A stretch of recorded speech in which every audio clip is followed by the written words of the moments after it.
to the best place in outer space, Kids Planet!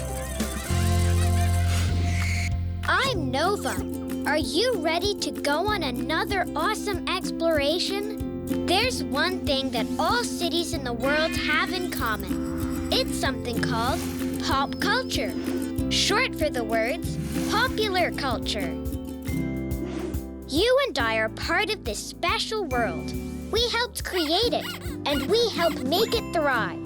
We're about to explore the world of pop culture, pop art, pop music, and the people who made it what it is today. So put on your dancing boots, Kids Planet. We're hopping onto our space shuttle and into the popular culture in 3, 2, 1. Here we go! Wow, what a cool place! I think we're going to need to put out an SOS. That's a Save Our Ship signal. To get my friend Curious to come help us, because I'm not so sure what popular culture truly means. Everyone help me on the count of 3. Everyone say SOS. 1, 2, 3, SOS! Curious, am I happy to see you? Help us out. What is popular culture? Popular culture, or pop culture, includes everything that people are talking about or are interested in. Like books, movies, music, and art. Popular culture goes with each person's generation. Our pop culture is very different than it was for our grandparents, and is also very different from how it will be for our grandchildren. Thanks, Curious. I guess that's what we meant when we said that we create it.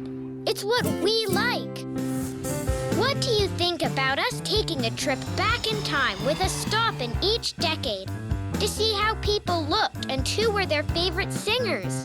It'll be super cool to see the clothes and hairstyle. They were very different from what we use today. For instance, in the 1950s, girls liked to wear poodle skirts. Boys liked to slick back their hair into something called a ducktail. Rock and roll had just started being a big thing, and the king of rock and roll was Elvis Presley.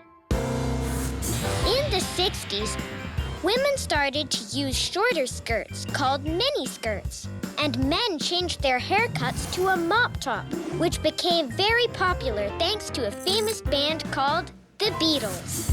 Our next stop is in the 70s. This is my favorite decade. All the clothing had crazy prints with many shapes and fun colors. Some even had fringe. People used platform shoes and big hairstyles with lots of volume. Sort of strange for my taste. Now our time machine will stop in the 80s, known as the golden age of pop music. One of the most important artists of the time was Madonna, who was still known as the Queen of Pop. She was able to become a famous singer because of her imposing and modern image, her innovative music, and her strong personality. There was also a king of pop, and that was the great Michael Jackson, who with his dancing and style was loved by everyone. My mom was a kid of the 90s. They dressed in clothes and listened to music that they called grunge. She laughs about it now, but it was what was popular at the time. Can you think of what is popular in our time? I think purple durple polka dotted super smoothies should be part of our popular culture. How about you? That's already been done. Bright colored hair has been a pop culture fashion for a few years now. When we come back, we'll travel to the Guggenheim, filled with pop art. That's art that is preferred by regular people like you and me. There are some amazing pieces there, and I'm sure we'll learn a lot about our influences on the world and its influences on us. Before we go, let's do a Nova quiz. Pop culture of a region is defined by A. How many times the stoplight changes color? B. The music, books, hairstyles, and the clothes people wear. C. The biggest trees in the forest. See if you can dig deep and come up with the answer. We'll be right back with more Kids Planet!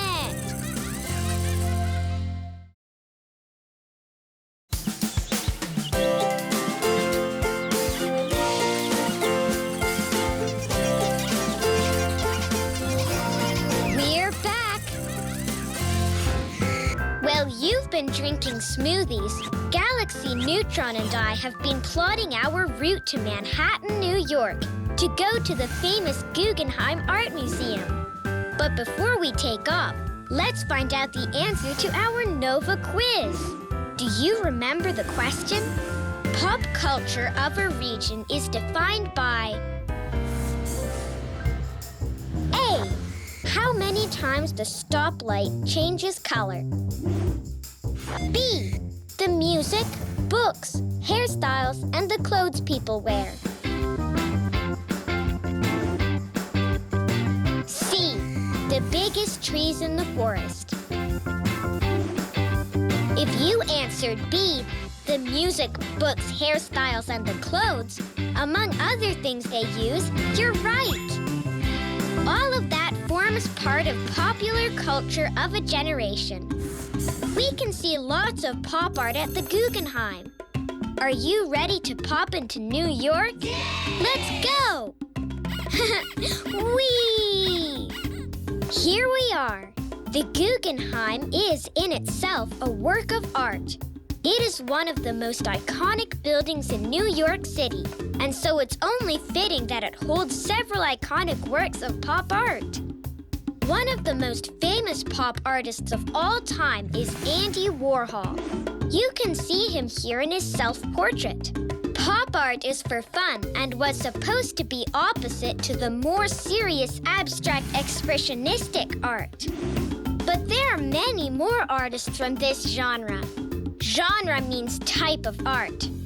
Now, who are they? Curious, I know you can help us think of a few. Let's start a planet list. Number 1 was Andy Warhol. He had an important role in the birth of and growth of pop art. He wanted to find his own style, so his friends advised him to paint the things he loved the most. He took this literally. So for his first important exposition, he painted the famous Campbell's soup cans that he loved so much. But Warhol also adored celebrities like Marilyn Monroe and Elvis Presley, and that's why he decided to paint them using repeated images in flat but brilliant colors. Number 2 is Roy Lichtenstein. Roy Lichtenstein's influences come from comic books. Roy experimented with a lot of different mediums such as brass, aluminum, and serigraphs, which is a silkscreen printing process where you transfer ink through a screen to make a picture. Jasper Johns is number 3. He did a lot of his paintings using the American flag. He is best known for his paintings, but experimented a lot with ink, plastic, and monoprints. Monoprints are made by making a picture on a glass or other smooth surface with printer's ink or oil-based paint. Then the painting is pressed onto absorbent paper. Neat! Let's hop over to the Museum of Modern Art, or MOMA, to see some more iconic pop art. Curious, do we have more pop artists here for our list? Oh, yes, number 4, Keith Haring. Keith Haring's art is inspired by graffiti. Most of his art are cartoon-like people in the midst of some kind of movement. His art is very childlike and uses bright primary colors. Can you name a primary color? Primary colors are red, blue, and yellow. They are the source of all other colors. Keith Haring used art to promote positivity and peace. Number 5 is Barbara Kruger. Barbara Kruger uses mainly black and white photographs with statements written across the top. Barbara Kruger is more of a conceptual artist, meaning that the ideas she promotes are more important than the finished product. She's also still a pop artist because she uses iconic images to complete her vision. If we popped over to the United Kingdom, we might get to know another one of the most iconic pop artists, David Hockney. He's the second to last, but certainly not least on our planet list. He played a major role in the creation of pop art. As you can see, he uses lots of bright color as well, but the colors are more pastel, vivid but serene, which means peaceful, with just a hint of comedy. In this last painting, what do you think happened either before the splash or after? It makes you wonder, doesn't it? Pop art started in the 1950s in the United Kingdom. The United Kingdom includes Britain, Scotland, and parts of Ireland, and then moved over to the US. David Hockney was really one of the first ones to create this type of art. But I know that not all pop art are in the form of paintings or prints. Are there any other types of pop artists curious? I guess lucky number 7 is Claes Oldenburg. He was a sculptor. Claes Oldenburg's medium was sculpture. If genre is the type of art, then medium is how artists create their art. A painter's medium is paint. As you can see, most of these artists use images and icons that are popular in our modern world. Each artist then uses these images and either repeats them over and over or changes the texture or color of the item, or puts several things together to make one picture. This trip to the Guggenheim and the Modern Museum of Art was fantastic. When we come back, we'll talk about why pop art and pop culture are so important. Before we go, let's have another Nova quiz. There is a type of pop art that many can do in wide open spaces. It can be done with spray paint and usually involves something called a mural. Is this type of art called A. Spray art, B. Artified outside, C. Street art. Let's see if you know which one it is. I'm off for a few minutes. Don't go away. We'll be right back with more Kids Planet.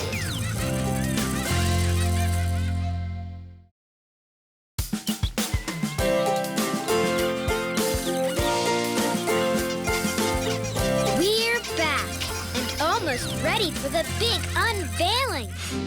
But first, let's find out the answer to our Nova quiz. Are you ready, Kids Planet? Okay, here it is. There is a type of pop art that many can do in wide open spaces.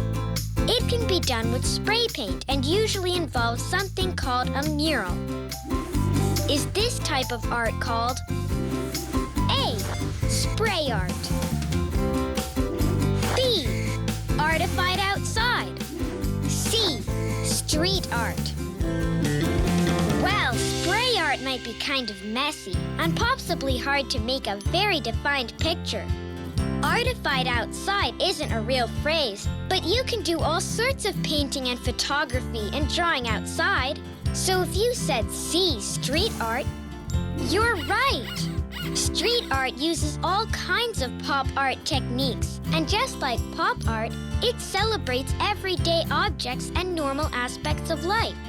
The art of the people, some would say. Pop art and culture is a young, fun art movement that sort of coincides with pop music and culture becoming global, meaning that the world has become a lot more in tune with itself. Pop music is enjoyed all over the world, as as are celebrities, movies, and fashion. But why would such a movement be so important? Pop art is colorful and fun and interesting. But is it important to us? Curious, do you know the answer? Huh? Interconnectedness? That's a big word. In fact, let's make that our planet big word of the day. Interconnectedness means, curious? What does interconnectedness mean? It means being connected to each other.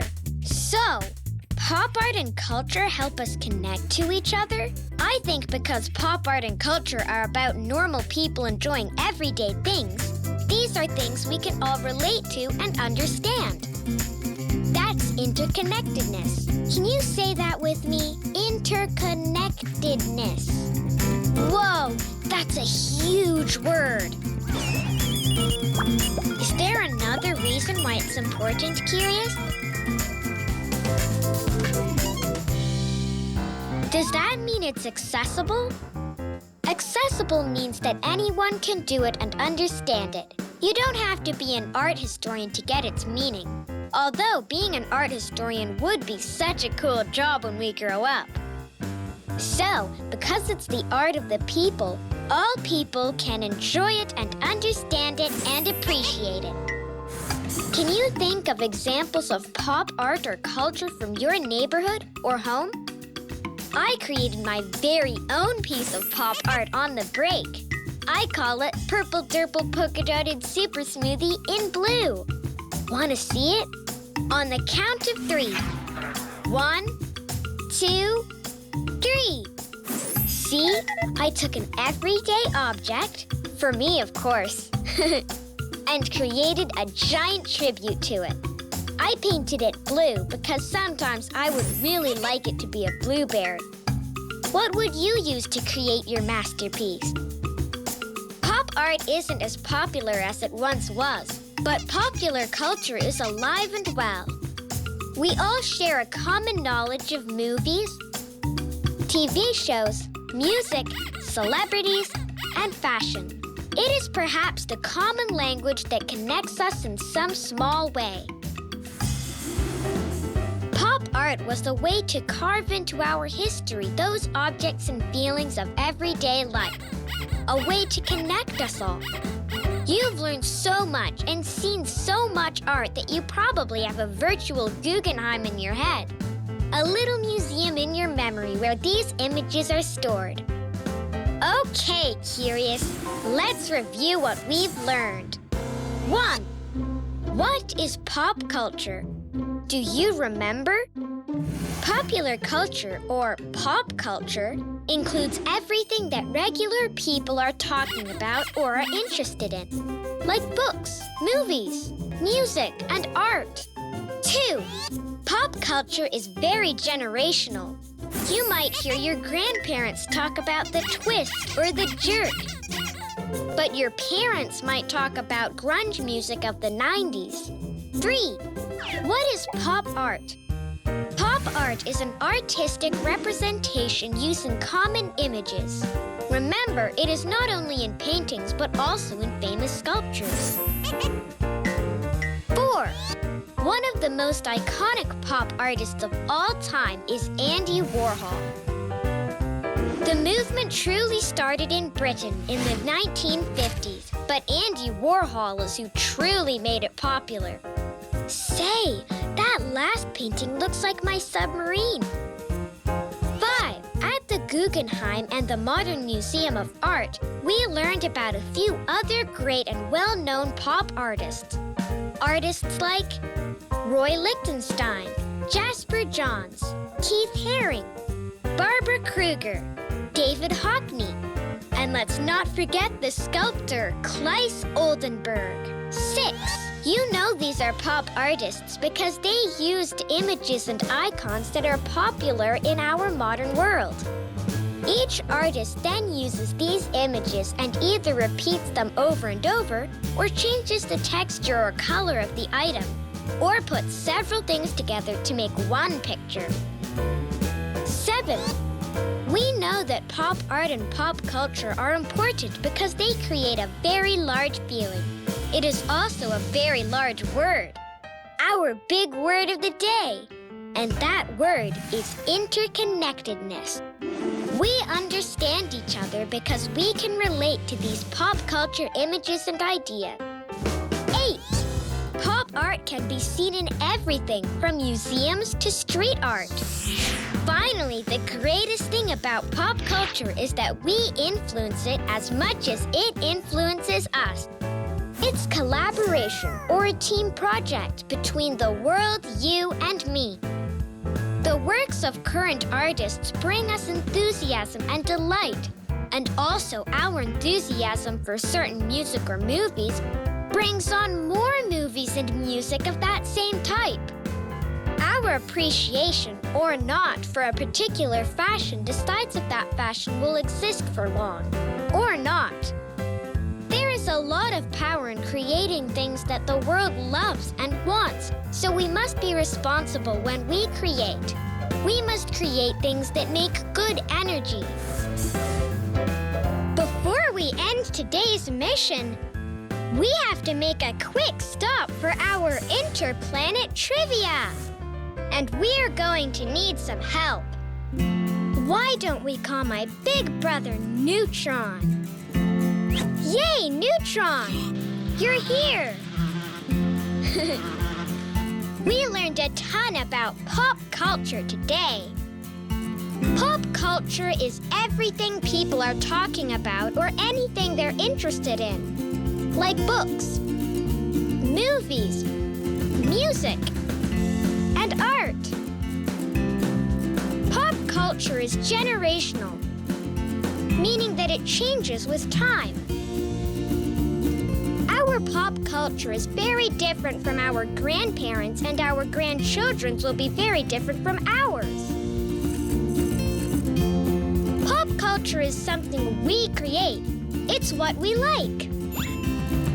Now that we've reviewed, let's test what we learned today. Can you help Neutron with his project? He has to create a piece of art inspired by pop culture. What should he do? Do you think Neutron should watch the world around him, taking inspiration from the things that he likes and whatever is popular? And he should ask people for help so that he can get ideas from his own life? Or should he randomly choose something to draw? He shouldn't take into consideration what is popular and should not spend time asking people for ideas. Neutron can just draw the first thing he sees. Based on what we learned today, what do you think? Here, Neutron is making sure that he makes art that is accessible, connects us, and is reflective of our lives today. Here, Neutron is not making art that is reflective of popular culture. He is just randomly choosing whatever he sees and isn't trying to be connected with those around him. It has to be the first one. You did great, and so did Neutron. Thanks to Andy Warhol, we have a way to be interconnected with each other by relating to images and ideas. Pop culture is something that we can all relate to and understand because it's accessible. We decide what pop culture is by the way we react to it. Great job, guys! You're really paying attention. I'm so happy you came on my pop journey today. We have many more adventures to enjoy, so rest up. We have many other worlds to see. Don't be sad. Make art. We'll see each other again here in the best place in outer space.